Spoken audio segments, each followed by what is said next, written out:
what do you see now in wrestling book that it's missing from the days when you used to watch wrestling? I think the psychology, I think is missed, the stories, as far as not the stories, but the storytelling, being able to go out there and, make the fans say your name, and chant your name, because they were invested in you. They had a emotional connection, when you was getting beat up really good, you might see a kid crying because, they want you to, get back in there, you know what I mean? I think that part of it has been removed, from the business due to, it's a different time now, different game. But I think what we did and back there as far as storytelling, I think it still works today. In certain matches, you still see some storytelling. I like Roman Reigns, you know what I mean, because he goes out and tells me a story pretty much every time he's in the ring, no matter how much time he's in there working. And that probably is perhaps because of his heritage, his pedigree, you know what I mean, knowing what, where he came from. So, but if certain guys go out there and they forget about the emotional connection that you're supposed to make with the fan, I think that's the biggest part that's missing more than anything. And so, what was the last good story you saw in WWE that you found yourself immersed in? That you're like, wow, this is real good, and I can't wait to see what comes next. Man, honestly, I can only be honest with you.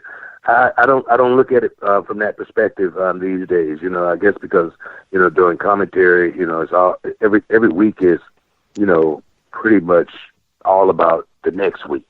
You get to that week and it's about the next week, and next week, boom, you get ready to go into the pay-per-view. And there again, that was a lot different than it was, back in the day, what I mean, because storylines would last, 3-6 months. An angle would last, a year, so it's different now, it's a much faster pace, nowadays, as far as, talent that I like watching. I could, pretty much elaborate on that a whole lot more than, storylines, because like I say, the storylines now is totally different than I remember having, an 8-month run with the Nasty Boys, and I couldn't wait to get out of that marriage, man. I was like, God, please, you know what I mean? But I'm serious, I remember for a while you did like a 3 out of 5 with Benoit, didn't you?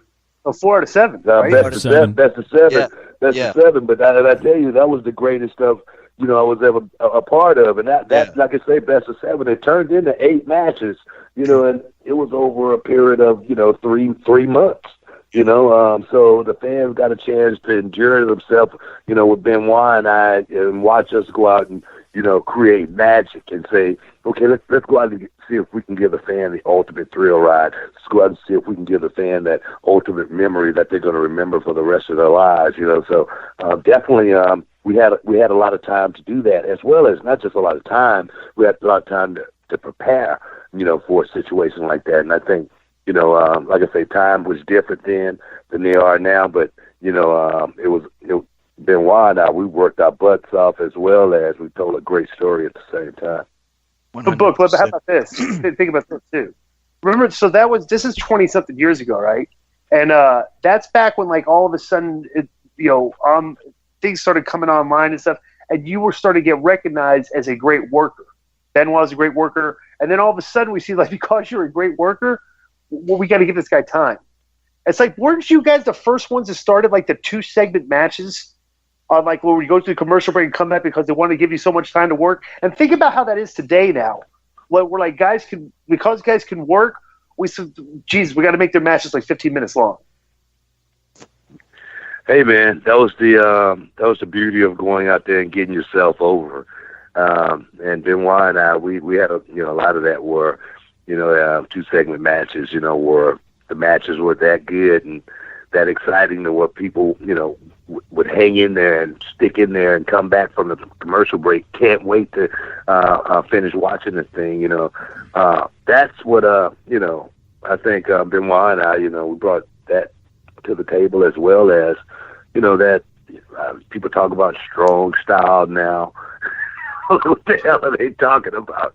You go back and watch Benoit's fucking T, and you can call it whatever you want to call it. Yeah. Somebody was getting the hell beat out of him.